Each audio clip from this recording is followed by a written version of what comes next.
Sean todas y todos bienvenidos a un nuevo encuentro de Hoy Tiene la Palabra. En esta oportunidad, con una invitada del periodismo, Silvia Pérez. Bienvenida, muchísimas gracias por tu tiempo. No, gracias a ti por la invitación. Bueno, vamos a contar un poquito de lo que es la historia de Silvia, porque ha sido una pionera en el periodismo deportivo y sobre todo en el fútbol como mujer. Contame, ¿cómo surge tu interés? Evidentemente que en una familia que se respiraba fútbol por tu papá, que alguien célebre como Marcelino Pérez, evidentemente que debe haber tenido alguna influencia, pero dejo que tú cuentes un poco cómo ha sido todo eso. Sí, mi padre fue jugador, técnico, periodista.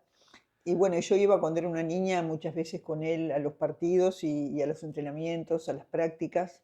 Yo era chica, pero a mí me encantaba ir con él. Entonces juntaba las tapitas de los refrescos que habían quedado tiradas ahí y hacía jugaba como que era una máquina de escribir.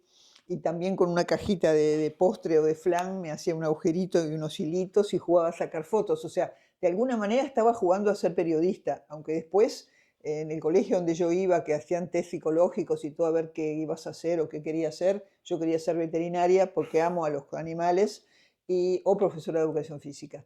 Pero después terminé siendo periodista. O sea que de alguna manera ya de chica yo jugaba a ser periodista, aunque después no pensaba que era eso lo que yo quería hacer. Claro.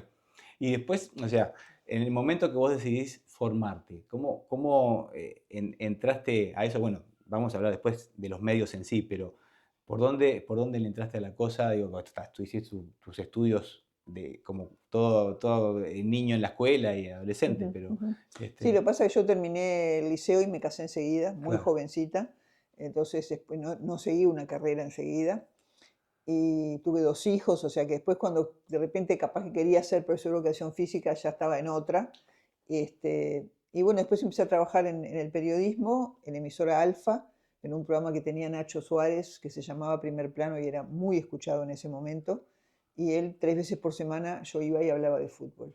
Y el dueño de la radio después me contó que cuando Nacho le dijo que me iba a poner a mí, dijo, otra más de tus locuras, Nacho, una mujer hablando de fútbol. claro. Y, y bueno, yo empecé en la radio con él y sentí que tenía que prepararme porque no me parecía bien estar hablando en una radio sin haber estudiado nada. Claro. Y en ese momento no existía la carrera de ciencias de la comunicación, todavía no existía, lo único que había era periodismo en la UTU. Y hice periodismo en la UTU, al menos para prepararme un poquito, ¿no? Ujú. Aunque después yo creo que el periodismo lo aprendes cuando empiezas a trabajar, ¿viste?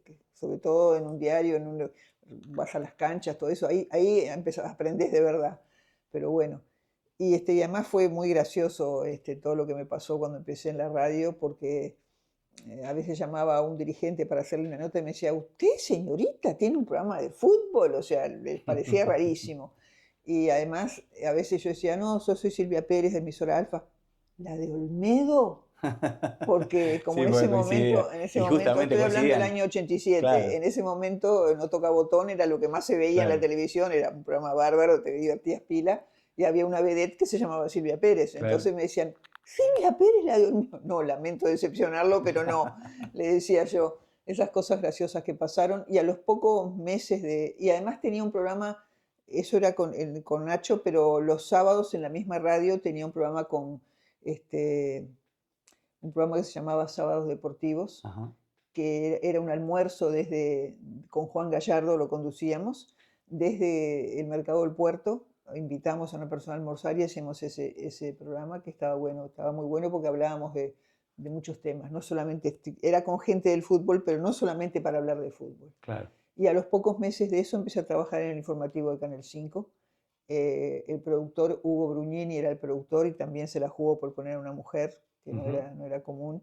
Y ahí fue donde más me hice conocida, porque decía, no, hay una mujer que habla de fútbol en Canal 5, pero es la hija de Marcelino, o sea, de alguna manera Claro, ser la hija de mi papá me daba cierto crédito, ¿no? Que a claro, mí no me gustaba usar esa banderita, pero reconozco que al principio hubiera sido más difícil si no hubiera sido la hija de mi padre. claro. No, aparte me imagino que para abrirte camino como pionera siempre es difícil. Bueno, en oportunidad de escuchar en algunas entrevistas a Cristina Morán, que cuando contaba que en la radio, en la televisión, también ella, si bien consideraba que la habían respetado, de todas maneras estaba abriendo un camino y los prejuicios existían Y y, más y en el fútbol. existen. Y En más el en el fútbol ni fútbol. que hablar, sí, porque es el famoso andar a lavar los platos, esas cosas, ¿no? Totalmente.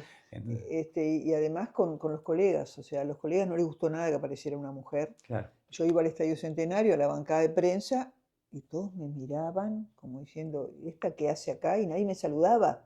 claro, Entonces yo a veces bajaba y veía el partido de la platea, que es donde peor lo ves porque estás a la misma altura, porque me sentía incómoda. Y después pensaba, no, tengo el mismo carnet que ellos, el mismo derecho que ellos, y volví a subir. Pero claro. estuve meses así, hasta que un día, pero no un periodista, un cámara, me preguntó algo de una jugada, de un penal, ni me acuerdo, y ahí empecé a hablar con él y se fue abriendo caminos, pero al Claro, principio fue muy difícil. Al claro. principio fue muy difícil. Ujú. Y decime hoy por hoy, por ejemplo, que hay muchísimas más Por mujeres suerte, y en el fútbol por particularmente, en el suerte. fútbol femenino, pero en el fútbol masculino ni que También, hablar, aquí en nuestros países, por sí, sí. supuesto, tanto en las cadenas internacionales, no sé, bueno, todas Mm, tienen mujeres en sus staff, lo que ujú. es muy celebrable, eso la verdad que es importantísimo. Pero de tus colegas de Uruguay, eh, vamos a decir, tus colegas, las que están ahora más nuevas y todo, se comunican contigo, No, te hay consultan algunas, a ver, hay cosas. algunas que las, primero, cuando yo empecé a trabajar en esto, pensé que al poco tiempo todos iban a tener una mujer, que Esman iba a tener una mujer, que Muñoz y Begoña y todo. No, pasó muchísimo tiempo y nada, yo era la única, siempre. Después apareció Ana Inés Martínez en Canal 10, Nadia Fumeiro en Tenfield, Sole Cejas en Canal 5. O sea, esas tres las conozco porque además nos encontrábamos, íbamos a cubrir la selección y nos encontrábamos y sobre todo con Nadia y con Sole charlábamos mucho de cosas de mujeres, porque yo no tenía con quién hablar cosas de mujeres. Claro, En mi trabajo eran todos hombres y yo, trabajé en el diario El País 26 años, eran todos hombres. claro, Este, Solo hubo un momento que hubo Guillermina que escribía de básquetbol y Mariela que escribía de deportes menores, pero estuvieron muy poco tiempo. claro. Y que a mí me gustó mucho que hubiera mujeres, porque siempre estaba con hombres. Este, pero no, hoy por suerte hay una cantidad de mujeres trabajando y yo la verdad que me alegro mucho, me alegro Ujú. mucho. Y porque además no tienen que pasar por las cosas que yo No, pasé. claro, por Hoy supuesto. nadie le extraña que vaya al estadio, que vaya acá, o sea, Claro, y además, cuando yo arranqué, lo del vestuario era muy gracioso también, claro. porque en ese momento se entraba al vestuario a hacer Claro, notas. los vestuaristas Hoy no sí. se entra, hoy no se entra. Yo trabajaba en el informativo de Canal 5, iba con el cámara y tenía que esperar que los jugadores estuvieran de calzoncillo, por lo menos. El señor que cuidaba la puerta, primero entraban los vestuaristas, que siempre se peleaban por hacer la primera nota al que hizo el gol o al que jugó mejor, y, y el señor de la puerta decía, Silvia, pasá cuando ya estaban todos de calzoncillo, que era como en la playa, ¿no? Claro, Y el cámara a veces decía, "Oh, si yo viniera con un hombre me iría antes", decía, porque tenía que esperar sí, más sí. por eso. Y me acuerdo que una vez trabajando, yo después del informativo de Canal 5 trabajé en Super Sport, un programa que había en Canal 4 que Ujú, conducía Mario Uberti, y una vez fui a Argentina, a Buenos Aires, a hacerle una nota al Manteca Martínez, que jugaba en Boca. ujú. Y fuimos con el cámara, todo, y no nos dejaron entrar. No nos dejaron entrar. Me dijo el señor de la puerta. En la Argentina las mujeres no entran al vestuario. Esperamos al Manteca afuera, no, igual hicimos la nota. Claro. Pero digo, no era fácil tampoco para las mujeres. Claro, sí, ni hablar. Bueno, ahora la dinámica de entrevistador y entrevistado cambió mucho porque bueno, se hace un poco de Totalmente. cancha cuando Mm, termina el partido con alguna sí, figura, después tenés zona mixta, mm. en fin, No, y además hay por la conferencia de prensa, claro, y la ¿viste? conferencia sí es ahí, Y sí la tenés razón. conferencia de prensa para mí es el antiperiodismo. Claro, Porque vos pedís el micrófono, haces una pregunta, el jugador te contesta, no podés ni repreguntar, porque ya el claro, micrófono está en la otra punta. sí, sí, sí, ¿Entendés? O sea, yo cuando empecé a trabajar en esto, que cubrí mucho tiempo Nacional y mucho tiempo Peñarol, iba a claro, los céspedes y a los aromos todos los días. El jugador se bajaba del auto y vos le hacías la nota, la tenías vos sola la nota. claro, ¿Entendés? claro, Porque además, trabajando en un diario, en una conferencia de prensa que sale por la radio en ese sí, sí, momento, sí, después vos tenés que ir a escribirlo al diario y buscar otra cosa, porque ya la gente lo escuchó en la claro, radio y él sí, lo vio sí, en la tele. sí, sí, Entonces es difícil. claro, Tenés que buscarle otra cosa para que parezca diferente. claro, La conferencia de prensa no es muy buena para el periodista. claro. Bueno, y bueno, justamente lo hablábamos con Jorge Señoranz, que digo que colega tuyo, por supuesto, que le agradecemos el contacto, digo, para que tú pudieras estar aquí hoy.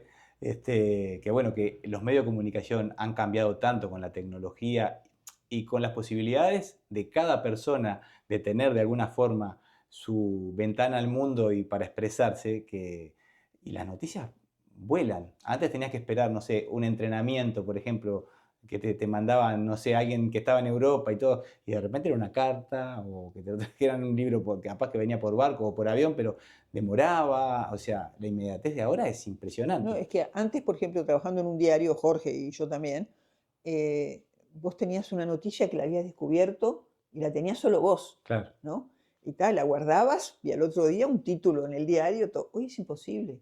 claro. Hoy la inmediatez hace que todo salga en las redes enseguida. No podés guardarte Es todo con el diario del sí, lunes, es sí, tremendo. no podés guardarte una noticia, es imposible. Claro. Mencionaste lo de Canal 5. Me imagino que eso te lleva después a Estadio 1. No, porque yo trabajé en el informativo de Canal 5 10 años hasta que me fui al Canal 4, a Super Sport Ajá. y al diario El País. Y años después, ponele eso, 5 años después, por el 2000, yo empecé en el diario en el 94 y trabajaba en Super Sport en el 95 y en el 2000 me llamó Sánchez Padilla Ajá. y me dijo que quería poner una mujer en la mesa y que quería que fuera yo. Y yo le pedí una semana para pensarlo porque no me veía en esa mesa con unos Claro. popes del periodismo, Ariel Del Bono, Lalo Fernández, Casco, él golpeando la mesa. Y yo no me veía, porque además mi fuerte en el periodismo siempre fueron las entrevistas o las Claro. crónicas. Ajá. ¿No? Y yo no es que no pudiera opinar, porque muchas veces hacía los partidos y el comentario del partido, pero no me veía en esa mesa. Y le pedí una semana. A la semana me llamó, le pedí otra semana. Y Jorge Sabia, que era mi jefe en el diario El País, me dijo, ¿te están ofreciendo trabajo? Decí que sí, sentate ahí y decí lo que opinás. Y le dije que sí. Y el lunes que yo empecé, él sacó un aviso en todos los diarios, Estadio 1, Julio, que decía, hoy se integra Silvia Pérez, decía, los hombres a lavar los platos, puso una cosa Estuvo así. bien, qué Entonces bueno. yo el primer programa le llevé un delantal para que él lavara los platos. Está bueno, está bueno. Y Sí, trabajé aparte, hasta que terminó el programa, trabajé 18 años sí, en un programa Estadio 1. muy icónico. Sí, para mí era parte de la cultura Era del como una fútbol. polémica del bar, pero del fútbol, ¿no? Nuestra, me parece. Una cosa, el No, y formato además, así. sí, yo pienso que era parte de la cultura de los uruguayos, porque a Sin la gente duda. le gustaba mucho. La gente hasta el día de hoy me pregunta por Estadio 1. Ay, Claro, ¿cómo se extraña Estadio 1? claro, Y hay gente que todavía tiene en el termo o en el auto, soy uno de los 8. claro, Además era un programa independiente, claro. que no había muchos programas Es independientes cierto, en ese sí. momento. Entonces, aunque Julio era anti-Paco y anti-Tenfield, vos podías hablar a favor de Paco y a favor de Tenfield, que no había ningún problema. Claro. O sea, él no te exigía que vos dijeras lo mismo que Sí, él sí, no te pensaba. guardaba, eso está No, no, bueno. no. Y además era un programa muy divertido también, Claro, porque Julio era un personaje, sí, sin duda. siempre fue un personaje, porque él fue árbitro de básquetbol, Ujú, muy sí, supe famoso, eso. que jugó las finales de unos Juegos Olímpicos, arbitró. Sí, Yo no lo vi arbitrar, pero me contaron muchas cosas, que él era un showman también. claro, La gente lo insultaba en la tribuna de un partido y él paraba el partido y le explicaba a la gente por qué había cobrado tal cosa. O sea, era un claro, showman y en el programa también. claro, Este, y mucha gente decía, ay, me divierto tanto con ustedes, me decía a veces la claro. gente, y yo le decía a él, somos el show de Benny Hill, porque la gente le gustaba el programa, pero también se divertía con nosotros. Por Claro, él, sobre todo por él, que era un showman, claro. ¿no? Bueno, es que ahora ese concepto está mucho más, capaz que implementado en todo lo que es la televisión y todo como que está más incorporado.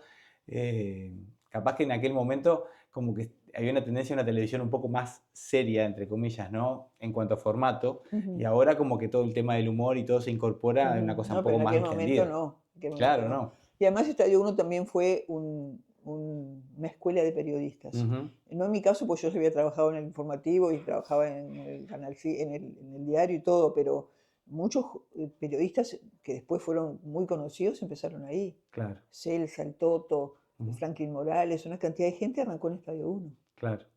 Sí, Enrique sí. Januzzi, Sí, recuerdo, sí. Sí, Januzzi que también que trabajó mucho después, con Kesman, después, sí, bueno, y Del Bono también. después volvió a Estadio Uno, porque cuando yo entré él no estaba, pero después volvió a Estadio Uno. Ujú, Enrique era un tipo bárbaro, un tipo ujú, bárbaro, que nunca entendí por qué se fue, claro, porque se jubiló y se fue a vivir a Piriápolis, sí, cuando sí, para mí era el mejor comentarista en ese momento. claro. y después se murió viviendo en Piriápolis, que Claro, caminaba y hacía otra vida, que bueno, pero también falleció, una pena. claro. Enrique era un tipo bárbaro. Y Ujú. después se sumó Mario Bardanca, cuando yo entré no Sí, estaba, pero después se sumó. otro gran periodista. Sí, De sí. acá del barrio, Sí, Mario Bardanca. también, también. Ujú. Sí, sí, sí. Sin duda que estás hablando de gente digo, muy referente de lo que es el periodismo y el fútbol uruguayo, evidentemente. Ahora, entrando un poco en lo que has podido vivir de tu profesión, vamos a hablar al final de lo que tiene que ver de tu trabajo como escritora, pero lo voy a dejar para el final. Eh, las oportunidades que te ha dado el periodismo, no sé, situaciones que vos destaques particularmente que has podido vivir a través del periodismo, personas que has conocido, que Bueno, realmente fueron significativos para ti. bueno, he conocido muchísima gente, ¿no? Además, como te dije recién, yo cubrí muchos años Nacional y muchos años Peñarol en la época que iba, porque ahora los periodistas no van todos los días a las prácticas, no te Claro. dejan, antes sí, iba siempre. Y vos cuando vas siempre a los céspedes o a los aromos, te sentís parte con Nacional y con Peñarol a cubrir la Copa Libertadores para el diario. Y querés que le vaya bien, querés que Claro, ganen, porque es mejor, es mejor para ellos si vos te sentís parte y es mejor para tu trabajo también. claro. Si pierden, están de mal humor y no quieren notas, no quieren nada. Este, yo qué sé, bueno, después, sí, gente así que fue importante para mí en el periodismo, Jorge Sabia, que fue mi jefe en el Ujú, diario El País y hoy ya no está entre nosotros, lamentablemente. Era un gran periodista y un gran jefe además. Después el jefe fue Eduard Piñón, con quien también trabajé muy bien, o sea, pero sobre todo Jorge fue un gran referente para mí. ujú. Ujú. Y dentro de los futbolistas que te ha tocado entrevistar o conocer, que vos puedas destacar o que, bueno, de repente uno admira, de repente determinada persona, lo conoces, a veces lo admirás más, Bueno, lo admirás menos, yo qué sé, pero no, bueno, yo he ido a casamientos de jugadores, a claro. nacimiento de hijos de jugadores, pero el mejor jugador que yo vi en Uruguay fue Fabián O'Neill, Ujú, ¿no? Un gran jugador. Yo cubría Nacional cuando él arrancó a jugar, después yo le hice 1000 notas en su vida, le hice una en el aeropuerto cuando se fue a jugar a Italia, que tenía su primera hija chiquitita, un bebé, cuando se fueron. Después le hice muchísimas notas y hay cosas muy graciosas con Fabián. Por ejemplo, una vez cuando él volvió a Nacional, ya medio al final de su carrera, y dejó de jugar, fui a su estancia, una de sus estancias, una estancia divina, frente al Río Negro, divina, con miles de ovejas, a hacerle una nota con el fotógrafo del diario. Y cuando llego, era verano, me dice, no, te estoy esperando con un cordero, después hacemos la nota, vamos a almorzar. Entonces fuimos a almorzar. Ahí conocí a su tercera esposa, la que se quedó con él hasta el final, cuando él ya no tenía un peso y ella igual Claro. se quedó con él, Andrea, y estaba embarazada de Fabio, que es el único hijo varón que tuvo. Y ahí la conocí. Entonces está el cordero exquisito y hacía calor, divina la estancia en el casco. Y él, un vino blanco, yo no soy de tomar vino, pero el vino blanco era delicioso. Y él se servía a él, me servía a mí, se servía a él, me servía a mí. Cuando me paré después del almuerzo para ir a hacer la nota, bueno, Estuvo difícil. la hice a oficio la nota, porque la verdad, con el vino que me había tomado, y él después, cada vez que hablaba conmigo por teléfono, me decía, ¿cómo te empedaste conmigo? Me decía, siempre, ¿viste? Y después una vez, también, una vez cuando él ya nos tenía en las estancias, ya vivía en Paso de los Toros, yo había ido con mi hija y mi pareja a Rivera, era invierno, el cumpleaños de mi hija, que ella quería comprar no sé qué en el free shop, tal. Cuando volvíamos llovía torrencialmente, que no veías de qué parte de la carretera estabas, de tanto que llovía, era impresionante. Entonces yo dije, el próximo pueblo, paramos y nos quedamos la noche ahí, porque esto es una Ujú. locura. Próximo pueblo, Paso de los Toros. Entonces había un policía en una cosa y le pregunté dónde estaba Fabián y me dice, anda al club defensor ahí que lo encontrás. Voy, y estaba jugando al casino ahí. Silvia, ¿qué haces? Entonces le digo, no, te explico, le digo, ¿hay un hotel o algo que me pueda quedar? Te quedás en mi casa, Silvia. Mi mujer está en Montevideo, así que te quedás en mi casa. Entonces fuimos a la casa, nos dejó en la casa, mandó a una prima que viniera a atendernos, nos trajo pizza para cenar, al otro día nos trajo bizcochos para desayunar, ¿viste? Dormía en su cama, o sea, dormía en la cama de Fabián O'Neill, ¿viste? O sea, y después me acuerdo otra nota que le hice cuando ya estaba, ya no tenía nada, en un bar que él siempre estaba ahí, atendía el puesto de verdura que había delante del bar. Imagínate, la gente iba a comprar una cosa y lo atendía Fabián O'Neill, Claro, imagínate. claro. Era un ser maravilloso que, con un corazón enorme, que eso también lo perjudicó porque la gente Claro, abusaba de él y me imagino. de su corazón, y era tenía el problema con el alcohol obviamente, pero era un ser maravilloso y fue el mejor jugador que yo vi en el Uruguay. Ujú. Bueno, en Italia yo recuerdo cuando él falleció y todo, hicieron un homenaje y estaba Claro, en su equipo, era, lo adora, lo era Dios. adoraban. Sí, sí, sí, sí. Sí, sí, sí, sí. Ujú. Eso, sí. Y bueno, y lo que comenta la gente que lo conoció, bueno, eso es lo que vos decís, ¿no? Más allá de sus dificultades, digo, para llevar su Sí, vida, pero digo, no lo ayudaron tampoco, Claro, ¿no? Porque yo una vez en esa nota que hicimos ahí donde él vendía la fruta, yo le dije, porque por ejemplo una vez en Italia tuvo un accidente y, con una pareja que iba en la moto, y el presidente del club y su representante le pagaron a la gente no sé cuánto dinero para que no pasara nada, y ahí el representante tenía que haberle dicho, vamos a un psicólogo, vamos a una cura contra el alcohol, vamos, claro, y no, nadie lo hizo. Y él mm, me dijo, yo no les hubiera dado pelota igual. claro, Yo le dije que no, no te ayudaron, Fabián, porque fue claro. una lástima, se vino cuando se hubiera quedado jugando en Sí, claro, sí, Europa. sí, era joven, y sí se retiró muy joven, digo, es la Sí, sí, verdad. claro. Este, pero bueno, sí, es interesante, ¿no? El caso de Fabián, sí. Así que bueno. Después en lo que tiene que ver con la escritura, con tus libros. No, un libro. Un libro. Yo no soy Bueno, un libro. señora, no soy señora. Bueno, justamente vos elegiste en la temática, que es el libro que yo conocí cuando tuvimos la oportunidad de conocernos, que tiene que ver con las mujeres de los futbolistas. Me parece interesante porque es la otra cara, porque es cierto que los futbolistas ganan mucho dinero, a ver, no todos, los que, vamos a decir, tienen grandes carreras Los que se internacionales. van a jugar a Europa. Básicamente, claro, los jugadores que vos ves en la selección, digo, Ujú. a ver, no sé, yo siempre digo, son 35 de cada generación los que se salvan un montón, y después están los otros, como conozco muchos, que, no sé, el Bocha Carballo, que jugaba en Racing, se jubiló de cartero, por ejemplo. Entonces, esa es la parte que no le cuentan a los chiquilines cuando empiezan a jugar al fútbol, que yo siempre le digo a mis estudiantes, mirá que, a ver, sí, jugá al fútbol, tratá, No, pero estudiá. los que llegan es Sí, es muy poquito. poquitísimo. Y, a ver, hay miles de jugadores en todo el mundo, pero de cada generación, de su lugar, de su país, de su ciudad, de su pueblo, terminan siendo pocos los que trascienden. Entonces, justamente esas personas que son los privilegiados del fútbol, que logran hacer grandes carreras y ganar mucho dinero, también no lo tienen gratis eso, porque sacrifican mucho y bueno, las esposas de los futbolistas, Son las que que más son las que sacrifican. Y acompañan, son las que más sacrifican.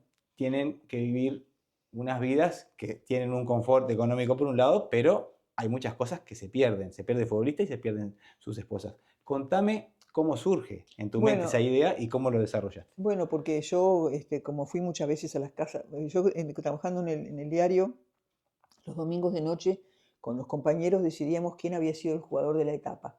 Y yo iba el otro día, el lunes, a la casa a hacerle una nota, que muchas veces eran jugadores de equipos chicos, que la gente no los conocía mucho, o sea que Claro. a muchos, a Leo Fernández le hice la primera nota, a Arezzo también, cuando jugaba en River, el otro jugaba en Fénix. Y bueno, yo iba con el fotógrafo, obviamente, y mis compañeros me bromaban, porque yo siempre le decía al fotógrafo que teníamos que sacar una foto diferente a la que la gente ya conocía, que era en el partido o en el entrenamiento. Claro. Entonces, si tenía hijos, con el hijito, si tenía perro, con el perrito, con el gatito, todo lo que... Entonces, yo volvía y decía, a ver, ¿qué foto sacó? Decía mi compañero. Y ahí conocía a muchas de las mujeres también, Claro. ¿no? Yendo a sus casas conocía a muchas de las mujeres. Y yo sabía, porque ellos me contaban bueno, que no la habían tenido fácil, ¿no? Porque la Claro. gente cree que una mujer que se casa con un futbolista y se va a vivir a Europa o a otro país, tiene una vida maravillosa, es una princesa, y esa persona dejó acá su vida, su familia, su trabajo, sus estudios, sus amigos, para irse a vivir prácticamente la vida del otro, ¿no? Porque Ujú. deja todo de lado para irse a acompañar a su marido o a su novio, y que muchas veces está todo el tiempo concentrado viajando y ella está sola. en un país que no conoce la cultura, a veces no conoce el idioma, Ujú. y a veces tiene hijos después y los abuelos van un ratito, pero no se quedan a vivir para ayudarla, o Claro, sea, y su vida es muy complicada. Entonces claro. yo traté en el libro Tuya y Mía, son 18 mujeres de futbolistas que cuentan su historia. Y bueno, y demuestran que la vida no fue fácil para ellas. Por ejemplo, la de Sebastián Abreu, Paola, 17 veces se mudó. ¿Sabes lo que es mudarte Una 17 veces? locura. Porque de repente jugaba 6 meses en un lado, un año en otro lado, y con los hijos y Bueno, Abreu todo. creo que tiene récord de pases. Sí, claro, y ella va yendo para acá y para allá, hasta que llegó un momento que vio sufrir tanto a su hija, porque ya había cambiado no sé cuántas veces de colegio, que le dijo a Sebastián, yo no me voy más, me quedo en Uruguay. Y él se fue solo un par de veces, ella se quedó acá con sus hijos y aprovechó y terminó la carrera de abogacía que había hecho un año antes de irse y se recibió. O Claro, sea que está bueno. claro, Este, yo qué sé, la esposa de Gregorio Pérez, que bueno que también hubiera querido estudiar y no lo hizo porque vivió su vida dedicada a Gregorio. claro, La esposa de George de Rascaeta, la de Forlán, la de Suárez, la de Nicolás de la Cruz, claro. que es una cantante, ¿no? Ujú, O sea, unas historias que la de Fabián Carini, que es una vida muy dura. ujú. Este, Creo que está buena el libro, no porque lo escribí yo, sino por las historias de las Claro. mujeres, ¿no? No lo vamos a spoilear La para de que ustedes Eduardo lo puedan Acevedo, la esposa de disfrutar. Eduardo Acevedo. Claro. este, Sí, sí. Bueno, en el caso, por ejemplo, de Diego Forlán, lo que yo veo en el caso de él, a diferencia de otros futbolistas, que él organizó, vamos a decir, su vida, su matrimonio y después el tema de su paternidad y todo ya saliendo sí, sí. del fútbol, de la práctica fuerte del Sí, bueno, profesionalismo. pero también la había conocido ahí, No, por supuesto, sí. tampoco es que se lo propuso. Claro, pero yo creo que él pudo estar un poco más de repente para la crianza de sus hijos y Sí, eso claro, para él porque, era muy importante. claro, que es una buena, si se Y, habla de planificación familiar, y no él hay... tiene ahora 4 hijos, como yo siempre le digo, igual que tus padres, porque ellos son 4 hermanos, ¿viste? Claro, claro, claro. Pero sí, es muy interesante y es cierto que a veces la gente, como siempre digo, cuando se ve el deportista y la gente dice, me encantaría ser como, digo, sí, te gustaría ser como en el momento que te levantás la copa, cuando te cuelgan la medalla, pero cuando te va mal no te gustaría, cuando tenés un problema en tu casa, porque la propia No, dinámica por de... eso, en esas notas que yo hacía los lunes, siempre me gustaba hablar de otras cosas también con los jugadores, Claro, para que la gente entendiera cuando leyera la nota que es un ser humano que tiene problemas como cualquiera de por nosotros. supuesto. Lo que pasa No, que como juega, la gente no le perdona que erre penal o no le perdona que no marque, no le perdona. En cualquier otro trabajo, te equivocas en tu trabajo, no pasa nada. Ellos claro. es difícil que el hincha lo perdone. Entonces a mí me gustaba contar un poco su vida, para que Claro. la gente viera que, bueno, que no era fácil su vida. Claro. Bueno, y en los deportistas de alto rendimiento también hay un componente obsesivo a la hora del entrenamiento y de hacer las cosas bien. Y lo cierto es que nadie más que el deportista se entera de todo lo mal que hace o que no le sale como quiere. Sí, Y claro. y lidiar con esa frustración es de todos los días y a veces se hace pesado, porque uno mismo ya dice, "Pah, no me salió", y eso te lleva a que te salga menos. Entonces es difícil. Bueno, muchas veces No, y hacen además, trabajo con profesionales por eso mismo, ¿no? sí, y además, maduran demasiado a veces, de golpe, porque claro, son unos chiquilines, Son unos niños con mucho son dinero, unos con mucha niños con un exposición. representante que le da un auto enseguidita, con las chicas que lo esperan a la salida del estadio, o sea, una cantidad de cosas que es difícil tener los pies en la tierra cuando te pasa todo eso y tenés 18, 19 años, es muy Claro, difícil. mm, Después maduran y cambian, pero claro. no es fácil, no es fácil. No, y aparte son estándares de vida que para poder mantenerlos, si vos no cuidás lo que podés este, amasar en el momento que es fuerte de tu carrera, así como viene, se va, ¿Sí? porque se gasta mucho también para pertenecer a un determinado ambiente. Y además hoy cada vez son niños de 11 años, 12 años que ya tienen un representante. Sí, sí, es terrible. Es horrible, que van a hablar con el padre y de repente es una familia humilde que tiene problemas y dice, le llena la heladera de cosas, le digo, firmame acá y ya es el representante del hijo, ¿entendés? O Claro, sea, y es muy complicado, porque además tanto el representante como la familia muchas veces presiona al niño claro, para que sea un Luis Suárez o un Edison Cavani, claro, y el niño lo que tiene que hacer es jugar. O claro, sea, lo importante del baby fútbol es lo lúdico, claro, ¿verdad? Pero bueno, a veces los niños sienten esa presión de que, claro.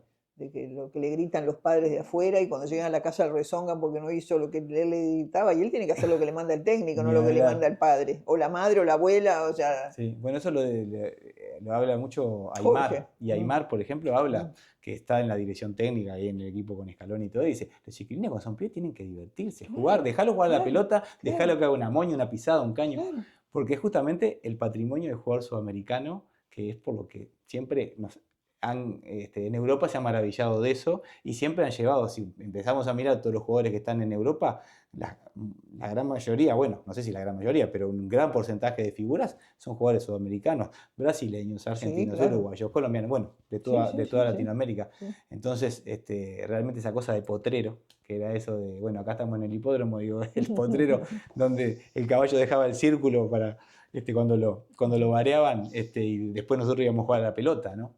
Es ese donde uno disfrutaba con los amigos por el placer de jugar, nada más, ¿no? Claro. Era también, en mi época ya, yo siempre digo, era una televisión que empezaba con TV educativa a las 7:30 de la tarde y yo estaba haciendo los deberes acá y estaba con un ojo mirando para afuera, que estaban mis amigos jugando a la pelota para terminar rápido para poder ir a jugar a la pelota, ¿no?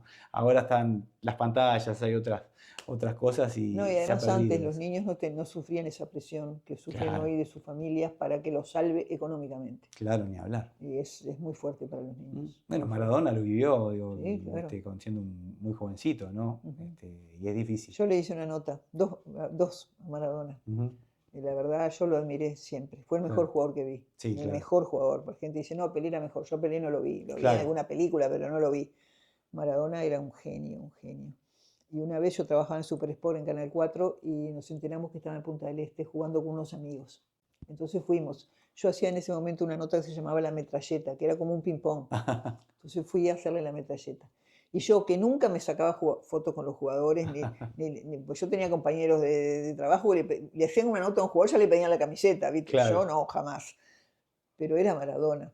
Entonces le dije era en 1995, le dije al cámara que fue conmigo, sacá, llevé una cámara, porque en los celulares de ese Claro. momento recién estaban Sí, apareciendo, ni no era. hablar. Le dije para que me sacara la foto con Maradona, porque nunca me sacaba la foto con nadie, pero era Maradona. Claro. Y puedes creer que la foto no salió. ¿En serio? Qué horrible. Y después, cuando él dirigía la selección argentina, Sí. que vino y le ganó a Uruguay acá en las eliminatorias, a mí me tocó ir a hacer la conferencia de él, ¿no? Y él me acuerdo que fue cuando dijo, perdonen las damas presentes, pero que me la sigan, no sé, Ah, dijo, sí, sí, ¿te sí. acordás? Y yo era la única mujer, ¿viste? Yo siempre lo admiré muchísimo a Maradona. Claro. El resto de su vida, Sí, yo no soy quien para juzgar a nadie. Cada uno hace de su vida lo que quiere o lo que puede, claro. o lo que puede. O sea que eso no sé. Yo estoy hablando de lo que hay dentro de la cancha, un No, y genio. aparte también fue un deportista que siempre se plantó por los derechos del colectivo, Bárbaro, siempre, bárbaro. Para todos los jugadores del mundo, en un momento claro, era el jugador más. Se preocupaba por los demás, cuando otro no tenía ni se claro, preocupaba, él se preocupaba. Y quiso que no se jugara más en la altura de La Paz, y quiso hacer una cantidad de cosas claro. preocupado por los demás, ¿no? Sí, sí. Él en ese sentido, bueno, siempre tus amigos hablan maravillas de él como amigo, y también siempre se enfrentó a los poderosos a costa de su propio pellejo, porque Sí, le cayeron con todo justamente por esa forma que él tenía de plantarse frente a cualquiera y ujú. hablar, fuera en las organizaciones, la FIFA, etcétera, ¿no? Sí, sí, sí. Siempre le plantó cara con su lugar de figura pública, pero haciéndolo valer para justamente el beneficio de Sí, todos. Eso es sí, interesante. a mí mucha gente, me acuerdo a mí en notas me han preguntado, ¿Pelé o Maradona? ¿Viste? Y la gente dice que bueno, que Pelé también salió de un lugar muy pobre y Sí, que no se drogó. A ver, no es lo mismo un lugar pobre en Brasil que un lugar pobre en claro. Argentina. No es lo mismo. No, no estamos de acuerdo. Y además en la época de Pelé no había tanta droga como en la de Claro, es Maradona. distinto. No digo que no había, porque hubo siempre, pero Sí, no sí, como en la sí. época de Maradona. Claro. O sea que no, yo no comparo. No, claro, claro. No, no, pero es cierto, es un jugador extraordinario. Eso es así. Así que bueno. Y contame, ahora estamos en la previa de un campeonato del mundo, que bueno, los uruguayos siempre nos puede mucho porque bueno, siempre tenemos la ilusión de la selección. Y ves que esta vez no hay tanta ilusión como otra. Sí, a mí, ¿sabes qué? Eso particularmente es una cosa que en un punto me tranquiliza. Porque a veces tenemos unas expectativas. Si yo pienso en la selección, en la última gran campaña que fue la de Sudáfrica a nivel mundial, Sí, que fue extraordinaria, clasificamos. Primero el gol que hace Forlán de penal contra Ecuador para el repechaje, y el repechaje también tuvimos ahí partidos complicados. Y yo creo que tampoco había tanta expectativa de acuerdo a lo que había sido la eliminatoria. Y el equipo después explotó, fue extraordinario. Eh, sí, es cierto, no, pero además yo creo que esta vez no hubo partido de despedida. no, Yo creo que Bielsa es un técnico extraño. sí. Es un técnico, es un buen estratega, pero le cuesta relacionarse con la gente, le Ujú, cuesta. Y yo nunca entendí por qué la UF contrató a un técnico tan caro como es Bielsa claro. para una eliminatoria en la que había 6 lugares y medio para la Conmebol. O sea, cualquier técnico hubiera Sí, sí, clasificado. era Hubiera accesible. clasificado. Fíjate que son ahora 48 equipos juegan el Mundial, ¿no? Un Antes montón. eran 32, ahora son 48. ¿Sabés que el más caro es Ancelotti? El que Ujú, le pagan más es Ancelotti. ¿Sabés en qué número está Bielsa? Séptimo. ujú, Es el séptimo más caro de 48. claro, Y el Uruguay, que somos un país que no somos ricos, el fútbol, claro, ojalá que nos vaya bien. Yo deseo que nos vaya bien, claro. obviamente es Uruguay, pero él, después de los problemas que tuvo, yo conozco mucha gente que trabaja en el Complejo Celeste Sí, y sí, sí. después de él se fue, cuando él llegó se fue, es por lo que pasó con Suárez, o sea, ojalá que nos vaya bárbaro. Maura, la de lesión de Rascaeta, lo de Ronald, de Araujo, o sea, Sí, ojalá que nos vaya bárbaro. sí, sí. Sí, Pero bueno, bueno, los dos primeros partidos que tenemos sí, se supone que los vamos a ganar. son accesibles, digo, vamos a decir, a primeras, son accesibles. Ujú. También estuve viendo el otro día partido que jugó Argelia, que ganó uno de los poderosos, que fue con Holanda, creo que estaban jugando. Cualquiera hoy te hace fuerza, es cierto. Todo se ha emparejado mucho desde lo físico, desde lo táctico, ahora, y muchos jugadores también Sí, juegan en el bueno, pero exterior. uno piensa que Arabia y Cabo Verde No, no, estamos de acuerdo, sí. tendríamos que Sí, sí, ganarle. por Y después posicionamiento, España, que bueno, España sí va a ser complicado, ¿no? sí, Es uno de los candidatos para mucha gente España para salir campeón, sí. y Inglaterra otro. Yo igual, de todas maneras, en el caso de España, si bien entiendo que tienen un gran equipo y hace tiempo que lo vienen teniendo, cuando realmente, cuando logró el campeonato del mundo, tenía Puyol, Sergio Ramos, tenía jugadores con otro carácter. Y Bueno, se y, no- requiere para y esto. nosotros también. Sí. En Sudáfrica teníamos otros jugadores, ¿no? Que yo, a Tavares, que lo conozco mucho porque yo empecé a trabajar en el 87 cuando él salió campeón de América con Peñarol. Ujú. Este, yo creo que él le dio a la selección orden y disciplina que antes no tenía la selección, Ujú. que buscó un perfil de jugador, Claro, y además se ocupó también de las selecciones juveniles, claro, ¿no? Pero no hizo una revolución futbolística. Dentro del fútbol no. En Sudáfrica no fue bárbaro, porque hicimos el camino de Sudáfrica, claro. hicimos el camino del local. Y además tenía un cuadro maravilloso. O sea, Sí. tenemos jugadores, Forlán, Suárez, Cavani, el Ruso Pérez. O sea, Sí, sí, y a unas edades que estaban teníamos todos. un cuadro maravilloso, que hasta capaz que podíamos haber sido campeones del mundo. Y sí, yo creo que el partido con Holanda con VAR era otro partido, ¿no? Sí, Porque claro. realmente, bueno, en 3 millones de Jaime Ross hace todo el Sí, análisis sí, de sí. todas las jugadas que nos desfavorecieron. Creo que hubo un error a favor de Uruguay, Mm. algo mal cobrado, y después, bueno, gol en offside, y el otro el Fabo Gargano, cuando hace después el golazo Van Broncos, en fin. No, por eso ¿Qué va a ser? teníamos unos jugadores muy buenos, Sí, muy buenos. pero bueno, confiamos en que nuestra selección, Ojalá que nos vaya bien. por historia y por lo que nosotros amamos al fútbol y los jugadores también, digo, porque más allá de que todo el mundo dice sí, son consagrados cuando vienen a la selección, a veces se los critica, también hay que ver el Lo que pasa contexto que, sí, general. claro, Con quién juegan, cuál es el es sistema de juego. totalmente diferente. Yo me acuerdo del Chino Ricóbal, venía a la selección y siempre lo estaban criticando porque no Claro. jugaba como jugaba allá. Bueno, Francescoli también, digo, lo que 3 veces campeón de América y la que no Yo me ganó es en la acuerdo, segunda. yo me acuerdo que una vez Copa vino por un tiempo, no quiso venir a la selección por Claro. eso mismo. Y a Valverde también de alguna manera le pasa. Acá lo critican que no juega como juega en el Real Madrid.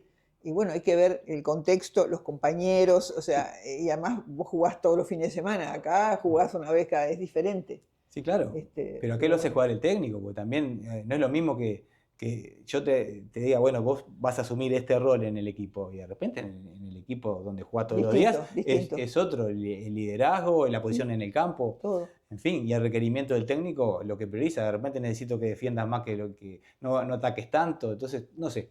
Sí, además no hubo partido de despedida, que de alguna manera era por la gente, pero también servía para hacer un partido Sí. antes del Mundial, ¿verdad? A mí igual después de todo lo que nos pegaron en el partido que jugamos en Europa, cuando se lesiona Piquerés y eso, digo, a veces pasa que de repente en los partidos esos, de repente algunos se lesionan y aún así tenemos lesionados, ¿no? No hubo partido, igual tenemos lesionados. Claro, pero bueno, me tranquiliza por ese lado, porque por lo menos tenemos esa posibilidad de que los que estaban bien sigan estando bien y bueno, y a veces un poco de menos de vidriera para que los otros vean lo que vamos a hacer.